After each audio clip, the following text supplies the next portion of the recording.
지난 시간에 폐타이어를 마이크로웨이브 기술을 활용해서 재생률을 획기적으로 높인 거의 99% 가까이 올린 기술을 적용한 사회적 기업에 대해서 우리가 살펴봤습니다. 지금 이 기업은 전 세계적으로 IR 활동을 지금 굉장히 열심히 하고 있고요. 저도 여기에 관련이 있어서 지금 호주 쪽에 전문 공장을 지금 설립하는 데 대해서 제가 참여를 하고 있습니다. 성과가 어떻게 될지는 몰라도 좋은 기술이라서 이런 기술들이 널리 보급이 돼서 우리 지구 환경 문제에 조금이라도 도움이 될 수 있으면 하는 바람입니다. 자, 두 번째 강의 내용은 우리가 매일 먹고 마시고 하는 물에 관련된 내용입니다. 먼저 우리가 산을 타거나 또는 뭐 외지에 나갔을 때 야외에서 물은 많죠. 저수지도 있고 강물도 있고 연못물도 있고 뭐 계곡물도 있고 또 빗물도 있고요. 또 홍수가 지면 물은 사실 넘칩니다. 그러나 그걸 바로 마실 수 있나요? 그게 쉽지 않죠. 거기 박테리아나 또는 세균이나 바이러스에 오염되어 있을 수 있는 확률이 굉장히 높습니다. 그래서 야외에서 어떻게 하면 물을 구하고 그걸 정수해서 마실 수 있는가 하는 그런 이론들을 한번 살펴보면 이 인도 여자분은 지금 정유를 하고 있습니다. 밑에 불을 떼서 물을 정유를 시키는 거죠.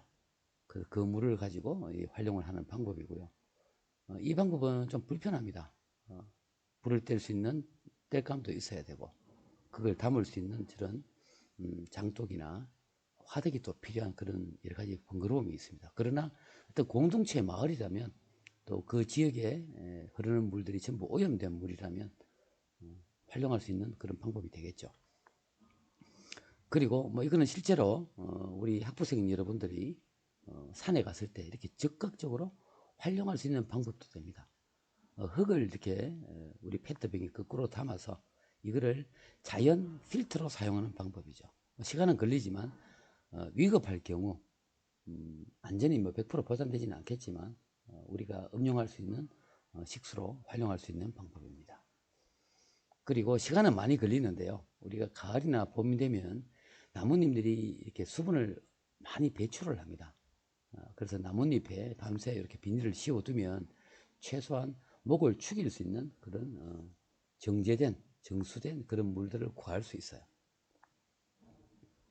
또 기본적으로 이런 기본 지식을 가지고 있으면 언제 어디서라도 활용할 수 있는 방법인데 자갈 또는 고운 모래 또 우리가 나무를 태우고 나면 남는 숯, 활성탄이라고 하고 또 우리가 쉽게 구할 수 있는 손수건이나 거즈를 활용할 수 있는 방법도 있고요. 또 솜 같은 게 있으면 더 좋습니다.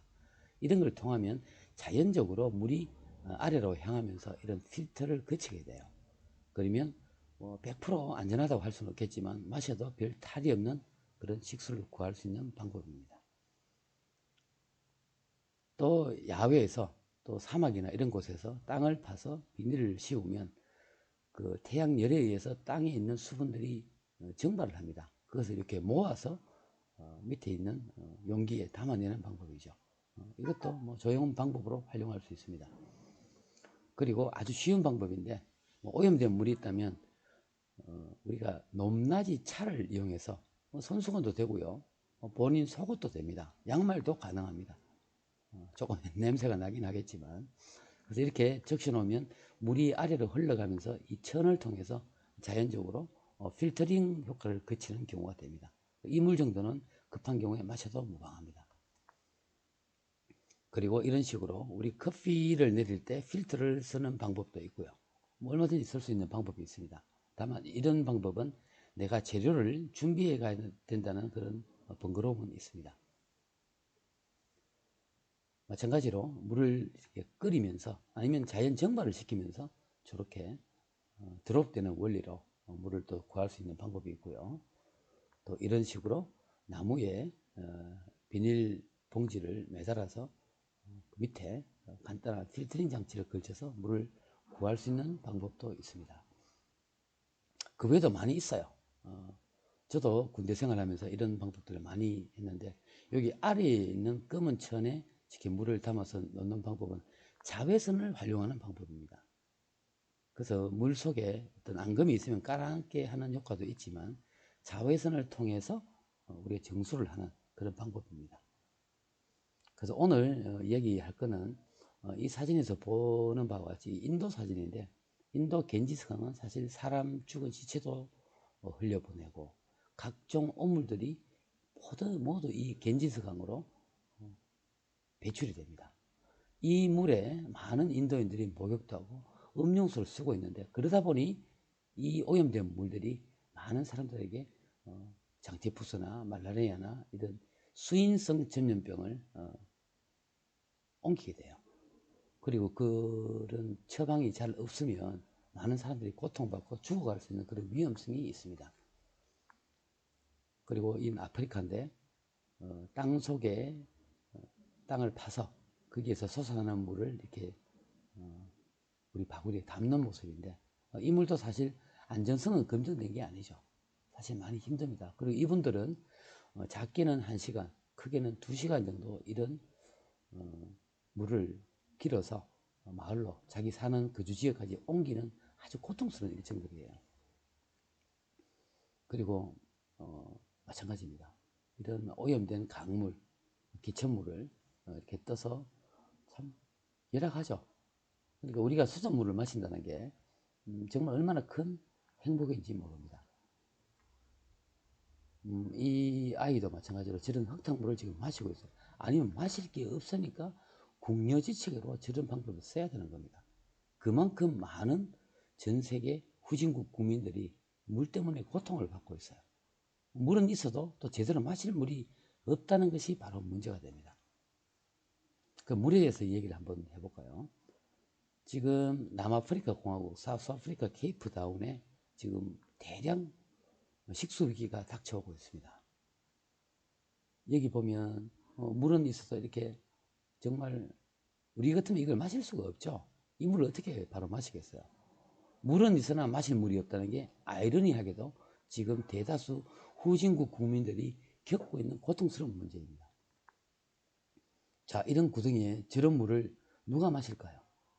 동물이 마셔도 큰일 날 수 있는 그 정도의 오염된 물로 보입니다. 녹조가 잔뜩 끼어 있죠. 저런 물들을 사람이 마시면 금방 설사가 나고 또 배탈이 나서 병원 치료를 받지 않으면 시름시름 앓다가 탈수증으로 죽을 수도 있는 그런 물들입니다. 그리고 왼쪽의 사진은 2008년도에 빅토리아 호수라고 하는 남아프리카 공화국 근처의 가장 큰 수원입니다. 물이 왼쪽 사진에 비해서 약 20년 정도가 지났는데 거의 10분의 1 수준으로 물의 양이 줄었습니다. 뭐 가뭄의 영향도 있을 수 있고요. 또 우리가 무분별한 지하수 개발, 또 중간에 댐이 들어서고 하면은 이렇게 마을 주민들이 활용할 수 있는 그 식수의 양이 줄어든다는 거예요. 심각한 문제입니다. 그래서 전 세계에서 우리가 사용되고 있는 물의 사용량의 70%는 전부 농업용수로 쓰고 있어요. 또 나머지 30%는 뭐 우리가 마시는 물이라든지 또 요리하는 물이라든지 또는 산업용수로 활용이 되고 있습니다. 그리고 이 사용 가능한 물을 가지고 많이 다투고 있어요. 다툰다는 게 뭐 꼭 싸운다는 것보다는 우리가 지금 가정 내에서 쓰는 물의 양이 실제로 보면 지금 얼마 되지 않아 8%밖에 되지 않습니다. 또 그리고 산업용 용도로 쓰는 게 그게 10% 정도. 나머지 양들이 전부 이렇게 농업용수로 쓰고 있어요. 그리고 이 국가 경제별로 세계 전체는 그렇지만 지금 산업 발달 국가 또는 아주 후진국에 해당되는 그런 경우는 농업용수로 쓰는 것이 선진국에 비해서 훨씬 더 많습니다. 그리고 고도로 산업화된 국가에서는 당연히 또 산업용수가 훨씬 더 많이 쓰이겠죠. 그래서 이렇게 우리가 마실 수 있는 식수로 쓰는 것은 실제로 전체에 사용하는 물의 양에 비해서 10%가 채 되질 않습니다. 이 물들이 우리를 고통스럽게 하고 있는 거죠. 그래서 이 자료는 참고로 보시면 되고요. 그래서 우리가 지구상에 존재하는 담수, 바닷물에 해당이 되지 않습니다. 거기서 우리가 쓸 수 있는 물의 양이 전체 물량의 약 2.5%가 우리가 쓰는 물들이에요. 그리고 이 물들 중에 또 약 70%가 빙하나 또는 얼음 상태로 있는 물들입니다. 그 지표수라고 하죠. 그라운드 워터라고 하는 이게 그 중에서 30%밖에 되지 않고요. 또 그 중에서도 우리가 실제로 쉽게 취할 수 있는 물은 그 중에서도 1.2%밖에 되지 않습니다. 굉장히 적은 양이죠. 또 이 중에서 1.2% 중에서도 또 우리가 동토 지역에 가라앉는 물들도 있고 호수에 있는 물도 있고 이렇게 나누면은 우리가 도시 생활을 하면서 쓸 수 있는 물은 그 전체 양 중에서 0.2%밖에 되지 않아요. 아주 작은 양입니다. 그래서 이거를 전체 그림으로 보면 지구라는 구체가 있으면 전체 물의 양이 왼쪽에 지금 여기 보면 있는 요게 전체 우리 담수 양이고요. 이 중에서도 요 물의 양은 지표에 있는 물의 양입니다. 그리고 아주 작은 도트, 점 하나가 우리 인류 70억 인구가 실제로 사용할 수 있는 물의 양이에요. 굉장히 적죠. 그리고 이 도표는 전 세계 국가를 봤을 때, 물로 봤을 때 과연 풍부한 나라가 있고 아주 물 부족 국가가 있어요. 지금 우리나라 같은 경우를 보면 이게 초록색으로 마크가 되어 있는데 뭐 이 정도면 물에 대해서는 그렇다지 고민을 하지 않아도 되는 국가에 속합니다. 특히 여기에 보면 미국이나 캐나다 이쪽 지역, 또 영국이나 또 북유럽 지역 같으면은 아주 물이 넘쳐난다는 얘기죠. 그러나 지금 빨갛게 표시된 이 지역들을 보면 주로 아프리카 지역들이 대부분입니다. 다른 표시가 되어 있는 국가들도 마찬가지지만 아주 낮은 그러니까 우리가 말하면 물이 부족한 국가라는 뜻입니다. 그러니까 선진국일수록 물은 넘쳐나고 후진국일수록 물은 모자란 상태가 되니까 이 또한 빈익빈 부익부의 현상이 쏠리고 있다는 거죠. 참 비참한 내용입니다. 그래서 이걸 다시 수치화로 보면 지구가 포함하고 있는 물의 양은 약 14억 세제곱 부피니까 세제곱킬로미터가 되고요. 그 다음에 인간이 마실 수 있는 담수의 양은 전체 약 2.5%밖에 되지 않습니다.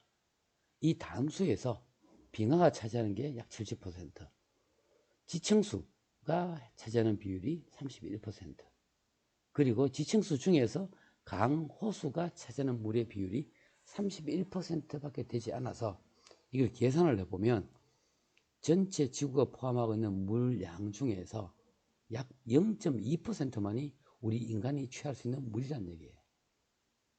또 이 중에서 오염된 물을 빼고 정말 프레시 워터, 우리가 신선하게 마실 수 있는 그런 물의 양은 정말 이 절반 정도만 보면 물의 양은 0.1%밖에 되지 않는다는 아주 수치적으로 암담한 결과가 나오게 됩니다. 물을 굉장히 아껴 써야 된다는 논리가 여기서 출발을 하는 거예요. 그래서 지금 이 사진에 보면 어떤 컨테이너 박스에 물을 담아서 옮기는 사진이 나오고요. 다 물 부족 때문에 그렇습니다. 지금 오른쪽에 사진을 보면 난민촌입니다. 어떤 국가적 재난이나 지진 또는 풍해, 뭐 쓰나미 이런 걸 통해서 집을 잃은 이재민들이 단체로 텐트를 치고 생활하는데 여기서도 가장 큰 문제는 바로 먹을 만한 식수가 부족하다는 데 문제가 있습니다. 또 엄청나게 많은 폭우가 내려서 물은 넘쳐요. 그러나 지금 저 보트를 타고 가는 저 사람들이 물은 많아도 본인이 마실 수 있는 물이 없습니다, 실제로. 물이 많은 가운데서 오히려 내가 마실 수 있는 물은 부족하다는 역설이 지금 여기서 나오고 있는 것이고요. 그래서 만약에 우리가 바닷물을 담수로 쉽게 만들 수 있고 오염된 하천의 물을 별도의 상수도 처리 시설 없이 마실 수 있다면 우리가 활용할 수 있는 물의 양은 획기적으로 늘어날 겁니다. 그래서 우리나라 지금 두산중공업에서 바닷물을 담수로 처리하는 특별 그 기술을 가지고 있어요. 그래서 사막 지역이나 후진국에 그걸 사용을 하고 있고요. 또 국가적인 재난이 닥친 또 홍수나 산불이나 가뭄이나 또는 각종 오염들로 인해서 활용이 제한된 오염수를 이걸 활용을 할 수 있다면 이게 어떻게 보면 대다수 고통받는 사람들을 구할 수 있고 도움을 줄 수 있는 그런 사회적 기업이 되겠죠. 그리고 이런 기업들이 활용할 수 있는 기술이 사실 고도의 그런 기술이 필요한 게 사실 아닙니다.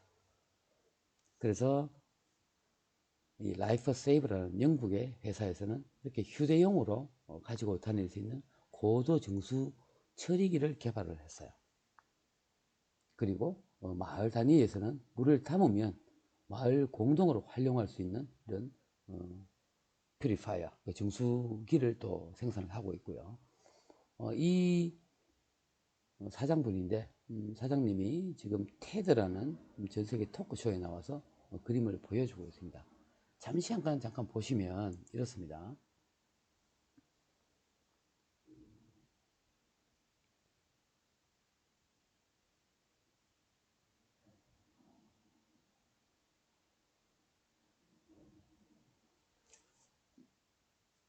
지금 연결에 좀 문제가 있는데 제가 밑에 이게 URL을 제가 표시를 해 뒀으니까 여유 되시는 분들은 꼭 시간 내서 이 테드 쇼를 한번 보시기 바랍니다. 넘어가겠습니다.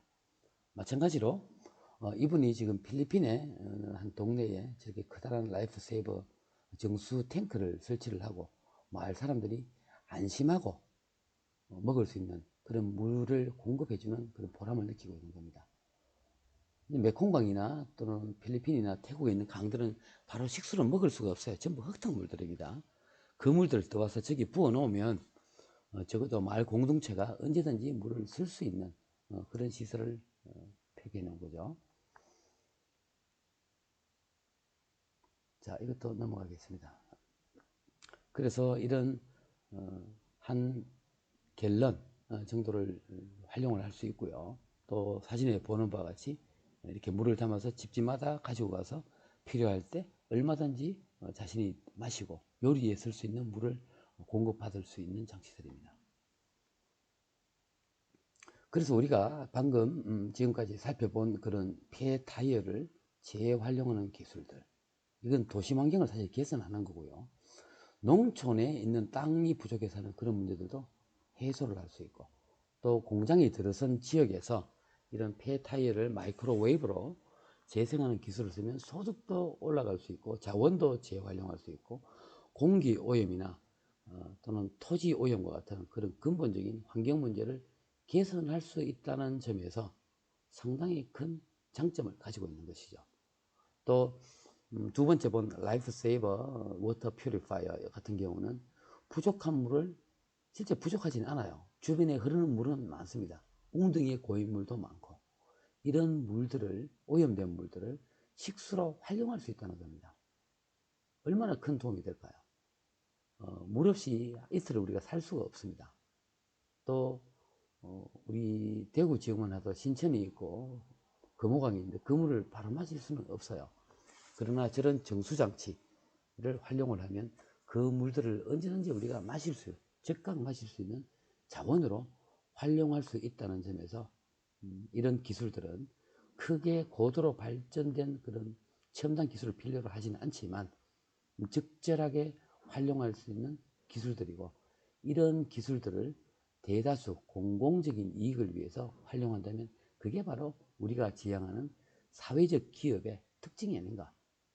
그래서 학부생 여러분들이 굳이 복잡하고 정교하고 남들이 따라오지 못할 그런 고난도의 기술을 적용해서 내가 어떤 사회적 기여를 해보겠다 하는 생각을 하는 것보다는 오히려 우리 주변에 처음에도 나왔었지만 어떤 간단한 앱 하나로 어려움을 겪는 분들에게 원가 절감과 또 그 원가 절감을 통해서 다시 소비자들한테 그 이익을 환원하는 그런 기술도 있고요.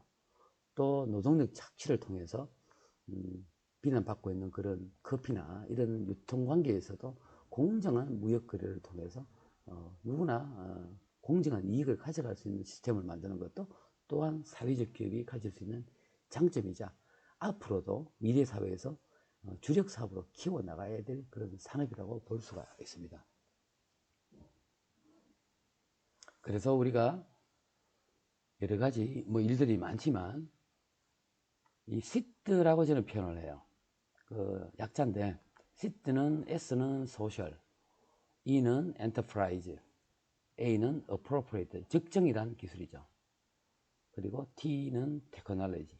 이런 걸 통하면 우리가 보다 세상을 조금 더 살기 좋고 큰 돈 들지 않고 누구나 즐길 수 있는 그런 환경으로 만들어 나갈 수 있다. 그게 바로 사회적 기업과 적정 기술 활용의 묘미요. 우리 인류의 어떻게 보면 미래가 달린 그런 산업 형태라고 볼 수가 있습니다. 저는 개인적으로 이 SIT, Social Enterprise and Appropriate Technology를 다른 말로 또 풀어봤어요. 이거는 S는 Share and Spread, 그러니까 내가 나누고 널리 알리자는 얘기고요. 그 E는 Environmentally, 환경적으로, A는 가치를 더 높이는 그런 add value의 개념이 될 것이고, 그리고 그 개념들이 to earth and human, 그러니까 지구에 돌려주고 우리 인간에게 널리 이롭게 하는 기술로 활용을 할 수 있다. 이런 차원에서 이 사회적 기업과 적정 기술 활용이 가지는 무한대적인 그런 장점을 볼 수가 있습니다. 자, 우리가 지금 전대미문의 코로나 때문에 많은 중소기업들, 개인 사업자 또는 우리 학부생 여러분들도 고통을 받고 있습니다. 그러나 학업에 대한 열정을 결코 놓칠 수가 없죠. 그래서 오늘 이 시간을 통해서 우리가 접할 수 있는 다양한 사회적 기업들의 형태와 그들이 사용할 수 있는 적정 기술이 결코 고난이도가 아니고 누구나 쉽게 옆에서 접할 수 있는 기술들로 우리가 베풀 수 있다는 것, 그리고 학부생 여러분들이 오늘 이 강의를 통해서 그런 도전적인 정신을 가지고 한번 임해보시기를 정말 간절하게 기원합니다. 학부생 모든 분들의 성공을 기원합니다. 감사합니다.